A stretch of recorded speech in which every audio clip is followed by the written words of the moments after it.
How's it going? It's going well. I'm a little tired today. Yeah, you and me both. I feel like when we do this on Tuesdays, it's almost 3:30, and I've been up for 12 hours. So yeah. I had a short work day today so that we can podcast. Yep.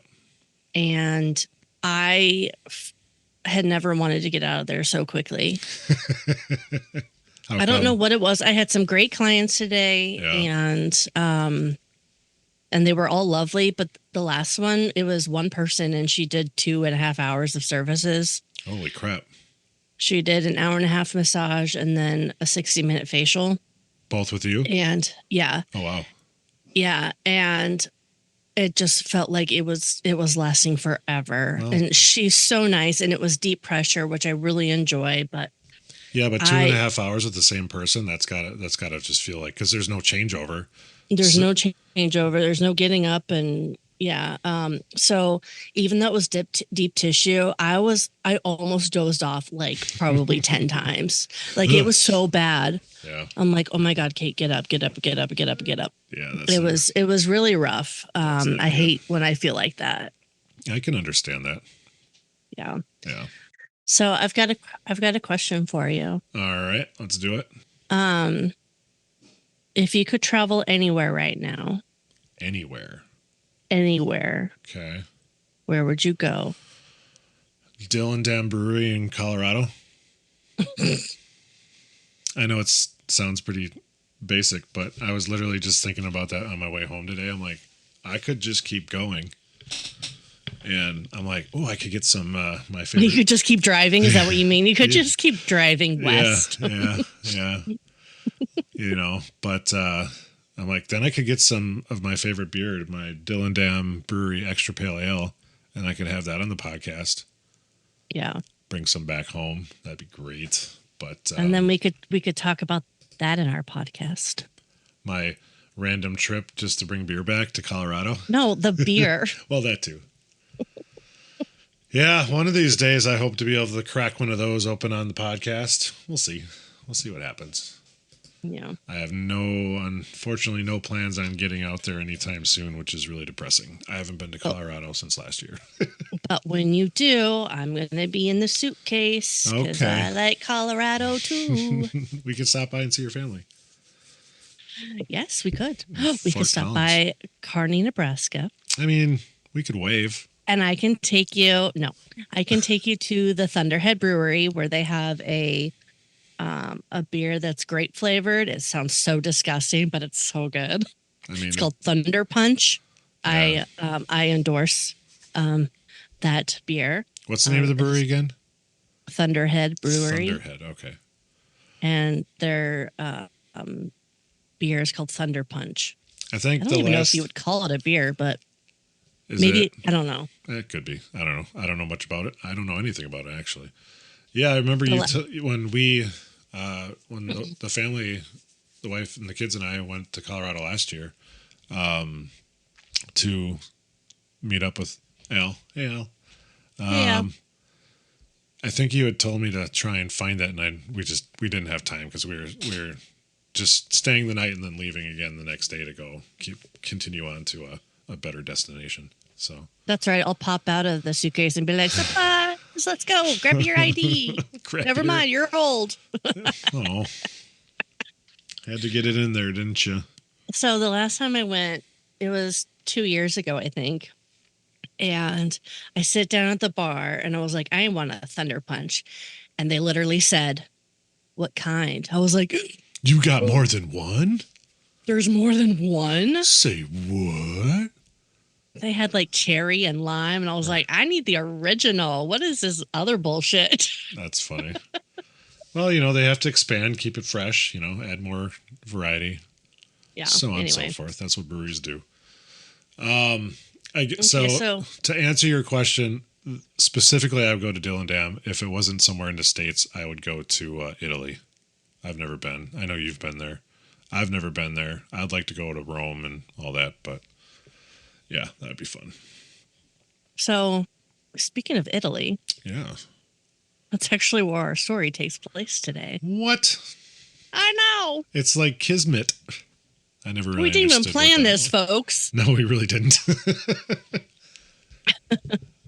But hey, let's go to, or as Kate would say it, idly. I don't say idly. I say Italy. I just say Italian. Why Italian. Why aren't you consistent? Because my name is Kate and I don't know how. And I know. It sounds like you're at like an AA meeting. Anyways. Hello, my name is Kate, and what am I doing here? I don't remember. And I don't know how. But anyways. All right. Take us to Italy. Okay, so we are going to talk about someone who lived 5,200 years ago. Is this hearsay or does this really happen? This really happened. 5,200 years ago. Yes. So we're talking like 3,200 BCE. Yeah. Look at me go. I can math. Yep. I can't. I had to go look it up. Yep. So we are going to talk about Ötzi. Ötzi? Mm-hmm. Like Ötzi Collins? No, that's Bootsy Collins. So you know like the O umlaut from like German? Yeah. So it's spelled O umlaut TZI. Okay. Ötzi. Ötzi. Mm-hmm. So. That sounds Italian. So on September 19th, 1991. 6 days before my birthday. Let me write that down. Hold on. That's 5 days before Nirvana's Nevermind album came out. You're so weird. And the same year and everything. Okay. September 19th, 1991. Be there in your brain. Be there. Okay. 2 hikers by the name of Helmut and Erika Simon. I love that his name is Helmut. Are traveling the Austria-Italy border. I was going to say Italian. Italy border in the Ötztal Alps. Okay. When they discovered a body. A body? Yes. Not a body of water, but just a body. No, I get that. Was he frozen in ice? He was. I think I actually might have heard of this person, or at least seen something briefly on it. I don't know anything about him, but... So they actually at first thought that he was a recently deceased mountaineer. Yep. So yeah, I think I did actually hear a little bit about this. Yeah. So they went to like a nearby mountain like refuge hut. And the next day a military officer came out and tried to remove the body, but it was half frozen in ice. Makes sense. The body was eventually extracted on September 22nd and was transported to the office of the medical examiner in Innsbruck, which I think is Austria. Okay. And together with the objects found nearby, which I will discuss, he had an axe and immediate typology from just that tool from archaeologist Konrad Spindler of the University of Innsbruck, dated the mummy being at least 4,000 years old. That's crazy. Yeah. Spoiler alert, he was over 5,000 years old. Yeah, I think we gathered that from earlier in the conversation already. As brief as it's been. Tissue samples from the corpse and other materials were later analyzed at different scientific institutions, and their results concluded that the remains belonged to someone who had lived between 3359 and 3105 BC. Look at me. So you were right. 32. Yeah. Look at me go. So because of where the body was found, ultimately the body was sent to Italy. Sure.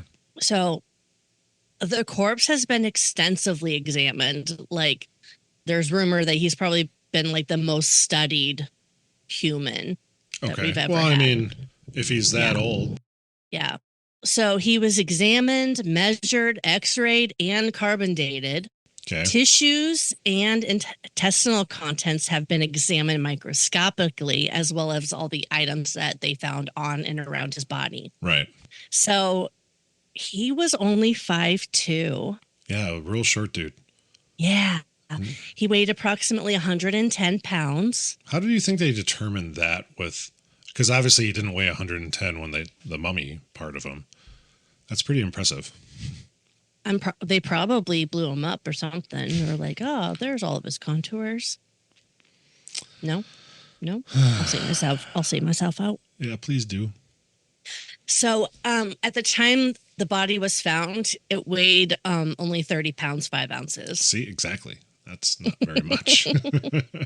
So analysis of pollen, dust grains, and the isotopic composition of his tooth enamel indicates that he spent his childhood near South Troll village in Italy. Okay.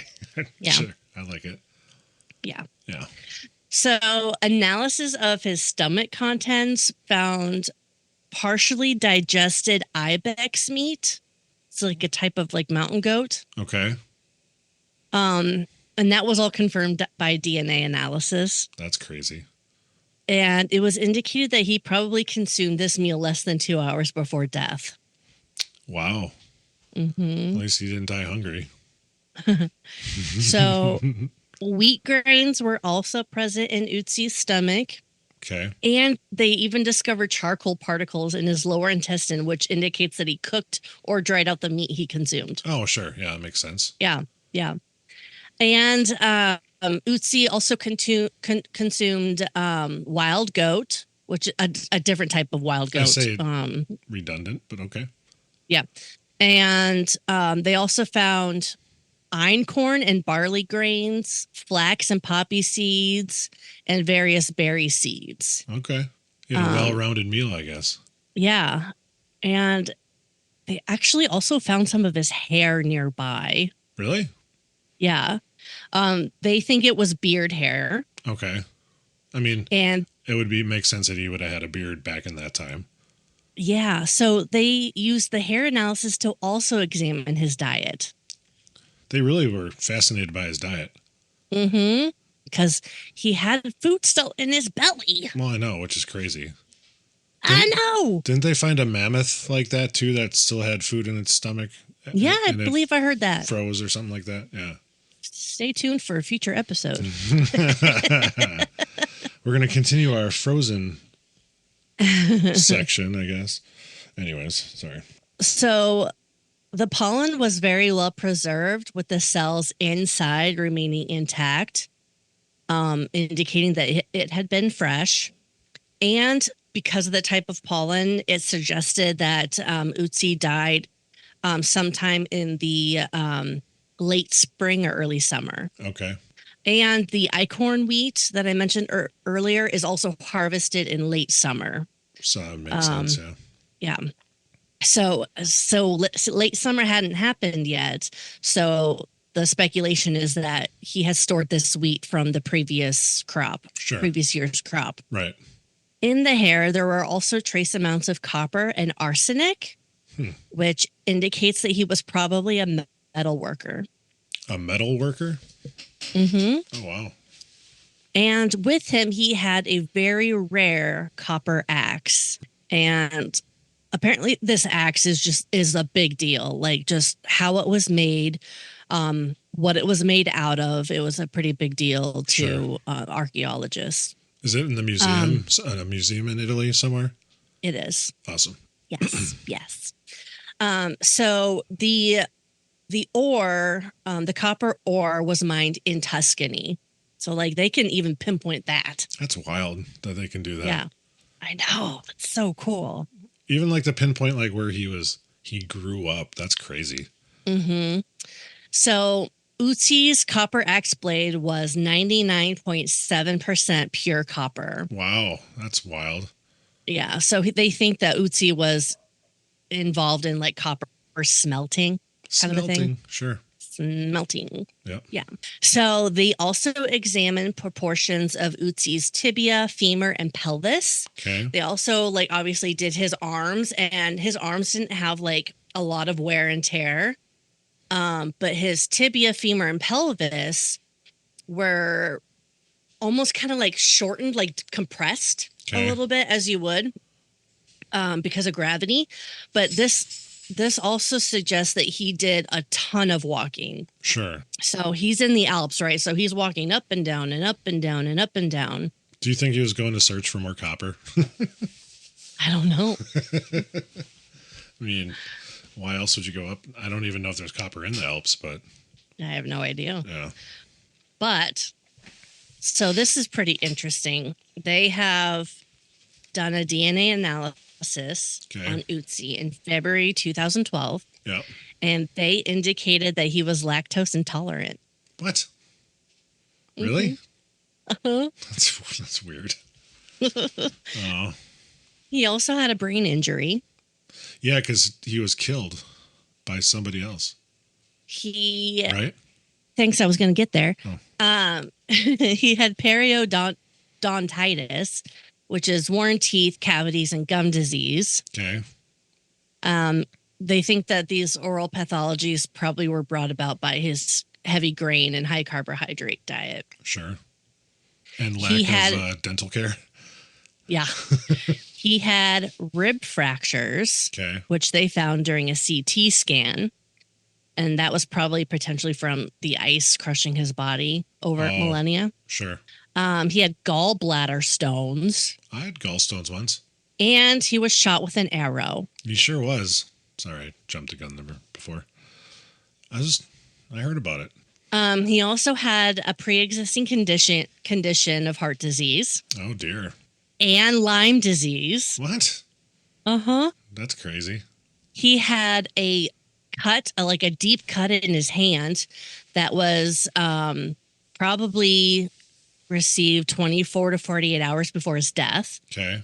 It was potentially a defensive wound. Probably I could see that. He had a broken nose. Oh, poor guy. He had back pain How do you know he had back pain? because the spine is compressed. Okay. He had intestinal parasites called whipworm.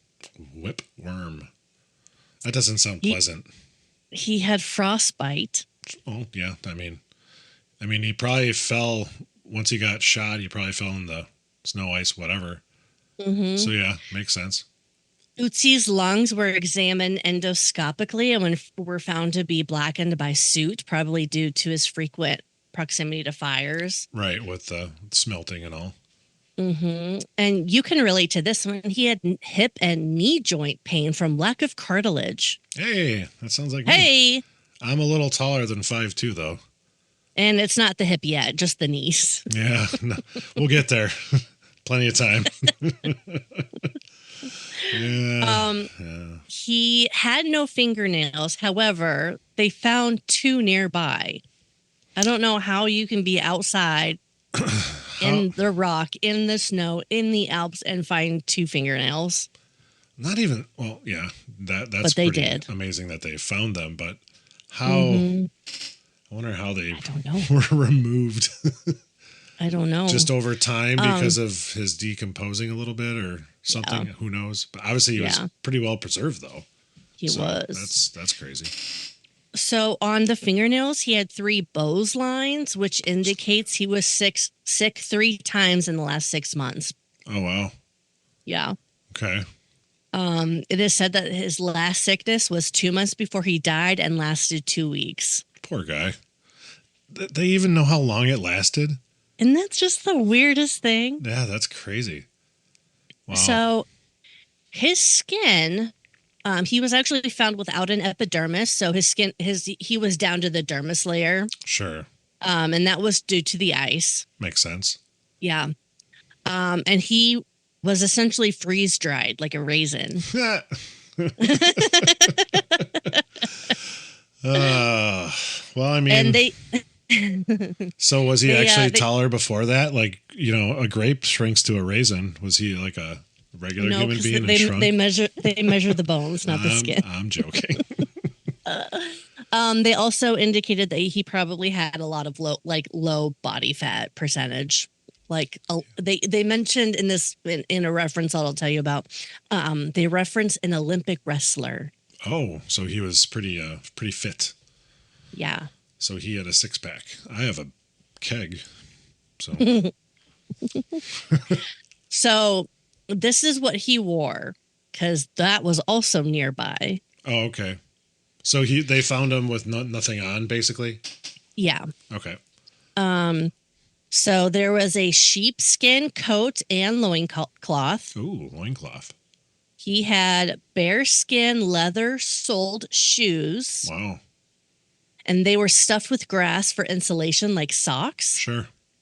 And they were really wide, so and waterproof, and that was probably designed so he could walk in the snow. Yeah, kind of like ancient snowshoes, basically. Yeah, yeah, Fully shoed, I guess. Either way. yeah. I don't know what I'm saying. He also had leggings made from deer hide. Okay. And a bearskin cap.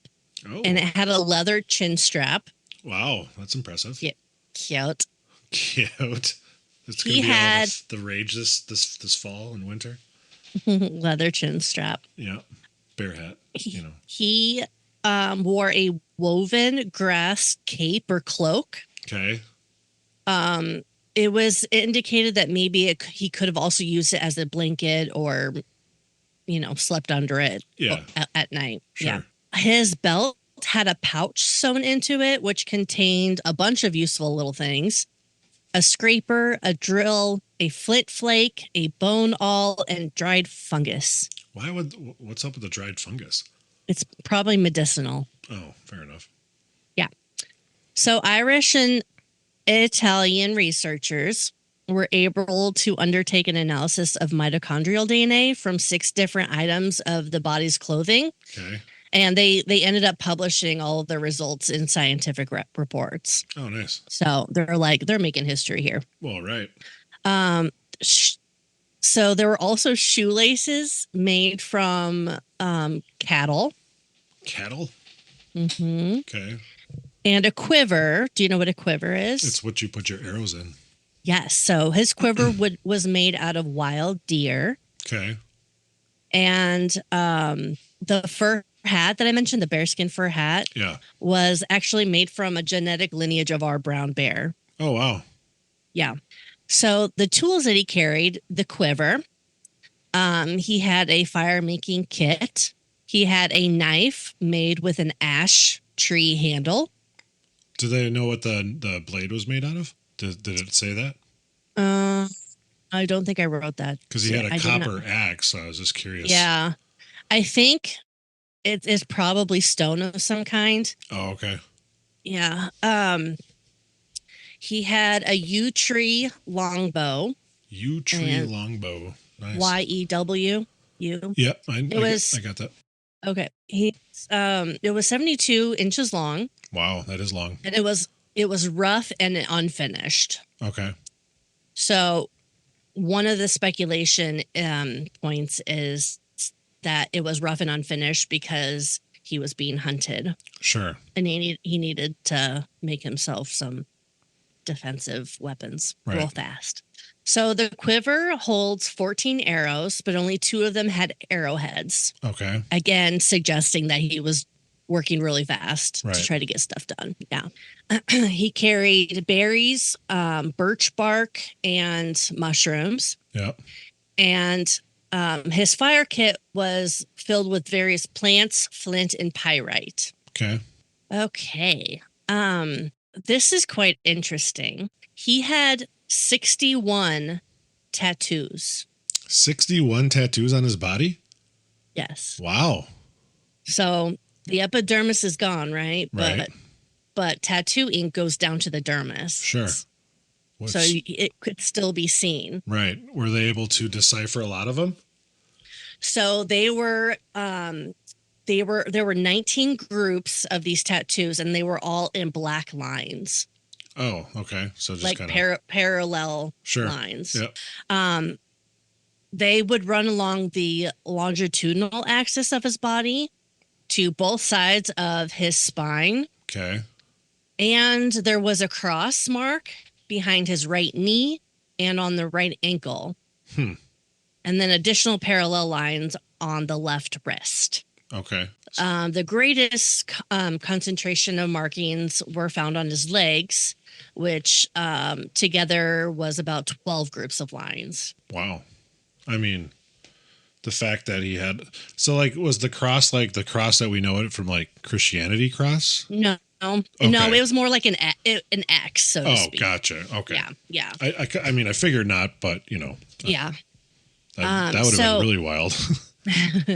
A microscopic examination of samples collected from the tattoos revealed that they were created from pigment manufactured out of fireplace ash or soot. The pigment was then rubbed into these small linear incisions, and it was suggested that Ötzi was repeatedly tattooed in the same locations, since the majority of them are quite dark. Okay. And speculation that it was somehow a pain relief, similar to acupuncture or acupressure. That's interesting. Mm-hmm. So it wasn't even just for, I killed 9 deer and I got 9 lines on Right, my whatever. right. It's just, my back hurts. Yeah. So longitudinal lines, that's like up and down, right? Yes. Longitudinal, latitude. Oh my God. I'm not much of a map reader. If it's longitudinal, that would make sense because you're in reflexology and some other Chinese therapies. There are meridian lines of the body. So I could understand if longitudinal means like north, south. Okay. Yeah. Sure. Let's go with that until someone proves us wrong. Yeah. Text us. Let us know. So many of Ötzi's tattoos originally went unnoticed because they were quite difficult to see. Sure. In 2015, researchers photographed the body using non-invasive multispectral techniques to capture images on different light wavelengths that were imperceptible by humans. And that is where they saw most, like, his tattoos come to light. Sure. Yeah. That's cool. Also, he had brown eyes, in case you were wondering. How do they figure that out? Because his eyes clearly were gone. Genetics. I guess. Wow. Mm-hmm. Actually, his eyes were still there. Were they really? His eyes were still intact. That's impressive. Yeah. Because I wouldn't have guessed that. But, well, clearly I didn't because I said they must have been gone. I was shown up by the mummy. So it was this year. Nope, last year. It was last year. We're in 2024, folks. I'm talking about 2023. Oh, geez. They did a high coverage genome test. So his DNA primarily reflects Anatolian farmer ancestry. Okay. More so than any other European population. So what does that really mean then? It means he's a farmer. Oh, that's all that meant? No, I don't know. I thought he was a smelter. And it came from the Anatolian farmer ancestry. Let's look up what Anatolian means. Is that kind of like 21andMe or whatever? Anatoly, whatever, farmer? Farmersonly.com? No? Maybe not? Okay. So Anatolian is unknown. I have no idea what that is. All right. Well, we didn't know before and we don't know now. So let's keep on trucking. Somebody educate me. Someone leave Kate a voicemail on our website to explain what that is. Yeah. So scientists also discovered that Ötzi had intact blood cells. And really? these are considered the oldest complete human blood cells ever identified. Does that mean we can clone them? Yes. If you listen to our last episode on Baba Vanga, we're going to be there soon. Yeah, like real soon we're going to have cloning down to a T. Yeah, not just goats or what was the two-headed goat or whatever we had back in the 90s? What was that name? All I remember is Dolly the sheep. That's what I'm talking about. Not a goat. Yeah, Dolly the sheep. Yep. So most bodies, this old blood cells are either shrunken or like mere remnants, but Ötzi's had the same dimensions as living red blood cells. I wonder why that is. Like what was... He was just that well preserved. I say, because that's impressive, honestly. Wow. Yeah. All right. Okay, so here's what scientists and archaeologists think happened to him. Like Dr. Jones? Who's that? Indiana. Oh. There it is.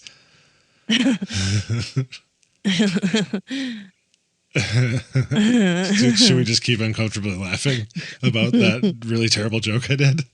Well, I don't really watch those movies, and it's not because they don't interest me. I just would rather watch Star Wars. Well, I mean, who wouldn't? But he's also in Star Wars. Yeah, I know. That's why I said I'd rather watch Star Wars. If I want to see, what's his name? I'm What's his waiting for freaking you name? to. I know what it is. Do you? Harrison Ford. I will watch Star Wars. There you go. All right. Okay. Woo, that was rough. Okay, here we go. That was touch and go. This is what they surmise. All right, let's do it. It was late spring, early summer, Correct. and it was in the Alpine range at about 2,500-meter elevation. How many feet is that for A lot. our American listening folks? It's a lot. English. It's a lot. How many? 2,500 meters? Yeah. All right, I'm going to work on that while you keep talking. I didn't do the Feet. what's it called? Conversion? Conversion. Woo! All right, so 2,500 meters.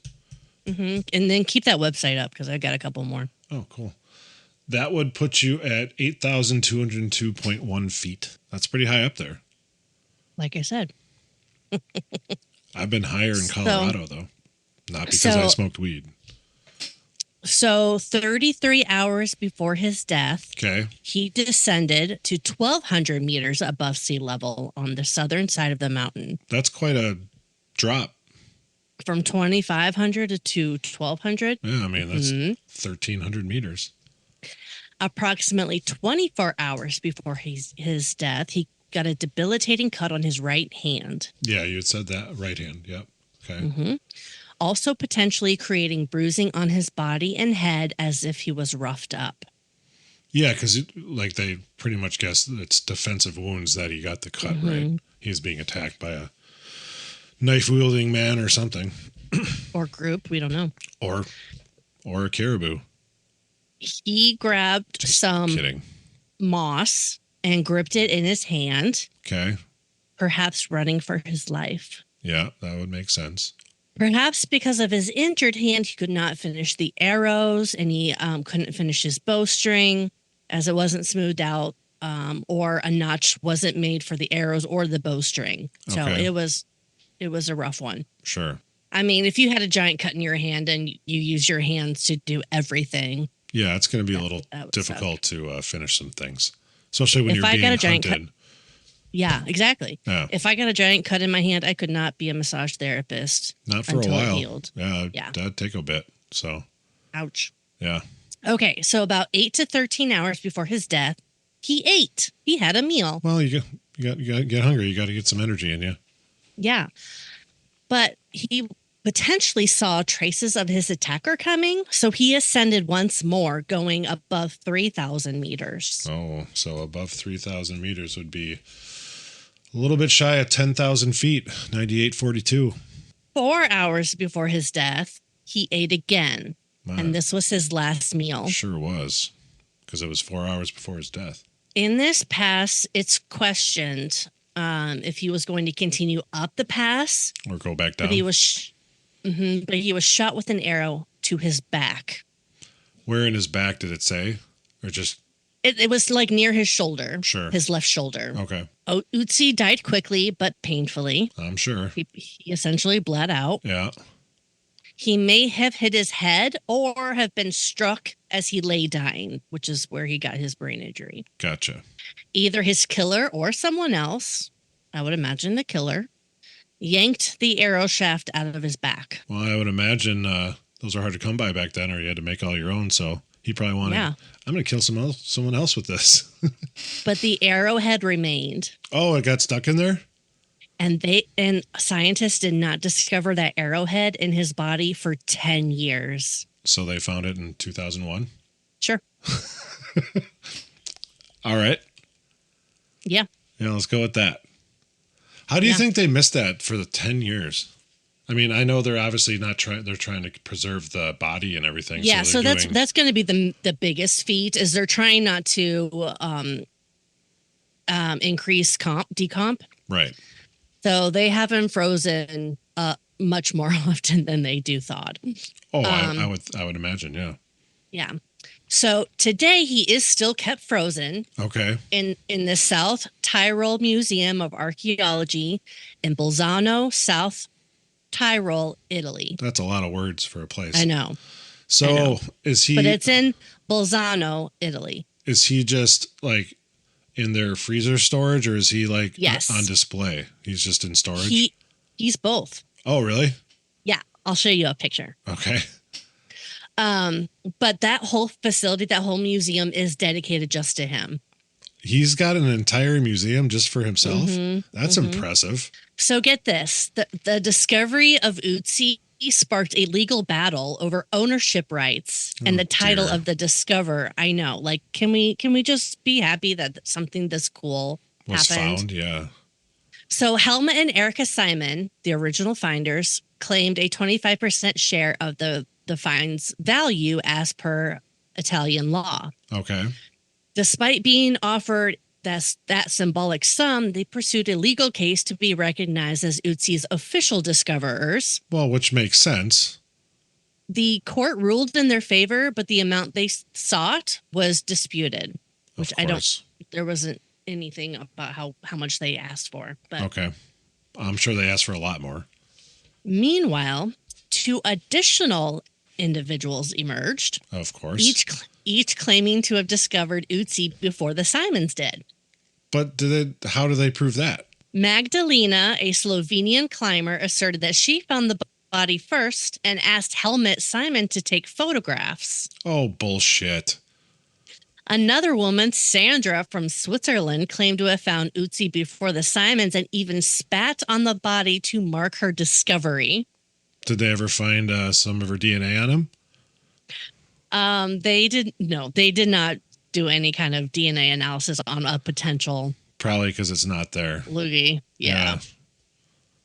So these rival claims caused significant distress to Erika Simon, who vehemently denied the women's accounts. The court heard the cases, and the dispute actually dragged on for years, with one claimant stating that her attempts to contact the court had even been ignored.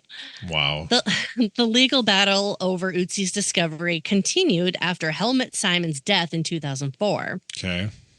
In 2006, a court finally ruled in favor of the Simons, granting them a finder's fee and ordering the government to cover their legal costs. Okay.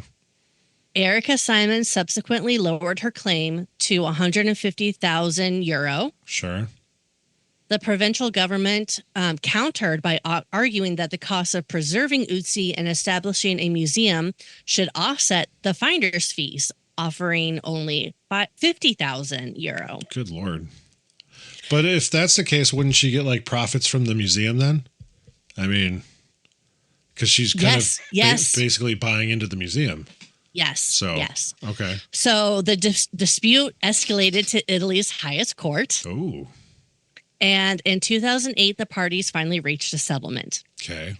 So Erika Simon received 150,000 lira in recognition of the discovery and the resulting tourism revenue. There you go. This marked the end of the legal battle over the rights to one of the most significant archaeological finds of the 20th century. Okay. I think the other historical archaeological find of the 20th century would be the discovery of the T-Rex Sioux. Like Sioux? Like Sioux, at the Field Museum? Yeah. There's a documentary on Sioux. It's pretty fantastic. And there was a major dispute over that, too, of where the bones were. Right. Did you know there's a song called A Boy Named Sue? Yes, Johnny Cash. Yep. There you go. Tally one for K. I got something right in the music world. Okay. Anywho. On the official Ötzi Iceman website, they have a webcam where you can watch a time lapse of the weather, where his stone pyramid marker is. Why did they go with a stone pyramid marker? I don't know. Like you said, an obelisk, right? Ish. Yeah, I'll show you a picture of it. But briefly, I want to describe some of the sources that I had. So the first one is the official Ötzi website. Okay. So I ran across a documentary video that introduced me to the topic. Okay. And it is from topdocumentaryfilms.com. And the video name is called Ötzi and the World of the Iceman. Okay. And then I highly recommend the YouTube documentary that was first PBS called Ötzi the PBS. Yeah. It was called Ötzi the Iceman, a 5,000-year-old true crime murder mystery. The video I highly recommend. They have actual footage of them taking Ötzi out of the ice. Did they take him out in a giant block? No, I don't think so. Okay. But he was actually carried in a hearse. Was he? To Innsbruck. Yeah, he That's was. Funny. Yeah. The video also shows all like the scientists doing their experiments and stuff. It's a pretty cool documentary. Oh, I bet it would be pretty interesting to see what they did. Yeah. So I wanted to briefly show you some pictures, and these are going to be posted on our social media accounts. Okay. Let me see. How do I share my screen? Okay, so here is Ötzi's body. Yep, that's the picture I saw. I remember. Okay, I did. This Yeah. is what I saw. Yeah. Yeah. And let's see here. I'm going to try to. That's Wow. Ötzi's body out of the ice. So obviously that's the position that he officially collapsed in and died. Yeah.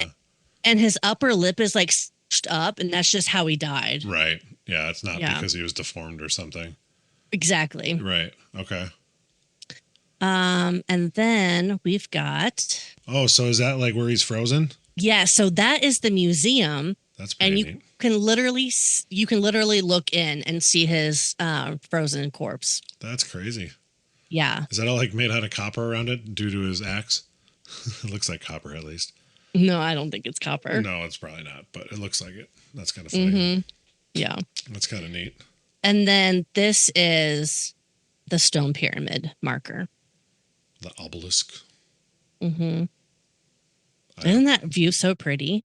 That's beautiful. No wonder he's going up there. Yeah. So that is Ötzi. Ötzi. Yeah, the Iceman, who is 5,200 years old. That's crazy. Isn't that so cool? Yeah, that's, I mean, to find something that old and that preserved where they could find out where he was from, he had a backache or whatever. I mean, Jesus Christ, brown eyes, all that stuff. That's amazing to be able to like kind of look back in the past like that. Because I would imagine, they always put timelines on how long humans have been around and so on and whatever. So that's got to like fuck up a little bit of that stuff, knowing like what they could do and everything, right? I totally didn't even show you something. Well, oh my gosh. Why would you omit that piece of evidence? I mean, and it is like such good evidence. Okay, so they had an artist come in. Oh, did they do a rendering of what he looked like? They did a rendering, but get this. They did a rendering of the original body. Okay. And they created a 3D model. So they actually have like a mannequin, if you will? Yes. That's kind of cool. Okay, you ready? I think so. Are you? Okay, here we go. This is what he looks like. Wow. That is weird. He's a little man. No doubt. He had a Napoleon complex before Napoleon had a complex, even though apparently he really didn't. That is wild. He's an ugly man. Wow. He was approximately 45 years old. I was going to ask. So, yeah. I mean, I'm almost 45 and I don't look like that, but I have gray in the beard like he does. Mm-hmm. He was a little weathered. 45, that's got to be a pretty decent age for that time, right? I would imagine. I mean, I would think so, but I guess I don't know what life expectancy was back at 3200 BC. Yeah. So. Yeah. No, that's wild. That's Ötzi, named after the Alpine Ridge.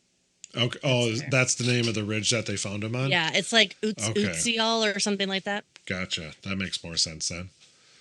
So, it's kind of funny how you asked me where I'd like to go, and I said Italy, and then it happened to be a story in Italy. Where is a place you would like to go? Oh, Scotland. I would love to go to Scotland. My parents went there, and my mom loved it. Yeah, that's probably the highest on my list. I would definitely go back to Italy. Sure. I would love to see Germany. I went to Germany. It was great. Mm-hmm. I went to Oktoberfest with my brother and our friend Patrick. Mm-hmm. And then since you brought up Austria for something before, right? I went to... Yeah, it was right on the Austria-Italy border. I went to Salzburg, Austria on our trip out there. So, yeah, it's a beautiful area. I would love to go see more of that too, but that's why I want to go to Italy, see some of their... Because they have mountain ranges, obviously. I like mountains personally. I'm more of a mountain guy than a beach guy. So, yeah. It's a beautiful area. I would love to go visit someday. It's not in the cards at the moment, but, hopefully one of these days we'll get there. So, yeah. So let us know how you liked the episode. Give us a voicemail or a text. Or an email or whatever form you can think of. Also, we did record this over Zoom, so we hope the quality is pretty well. There's a good chance maybe something cut out here or there, but we'll try and fix that in editing as best as possible. But we hope you enjoyed some Ötzi talk. Ötzi. Ötzi. Oh, guess what? What? I didn't sing once. Oh my God, you didn't. Recording. I think we're going to put a gold star next to this title. If we got to get out of here fast, otherwise I'm going to start right now. Well, I suppose. All right, buffoons, that's it for today's episode. Buckle up because we've got another historical adventure waiting for you next time. Feeling hungry for more buffoonery? Or maybe you have a burning question or a wild historical theory for us to explore. Hit us up on social media. We're History Buffoons Podcast on Reddit, X, Instagram, and Facebook.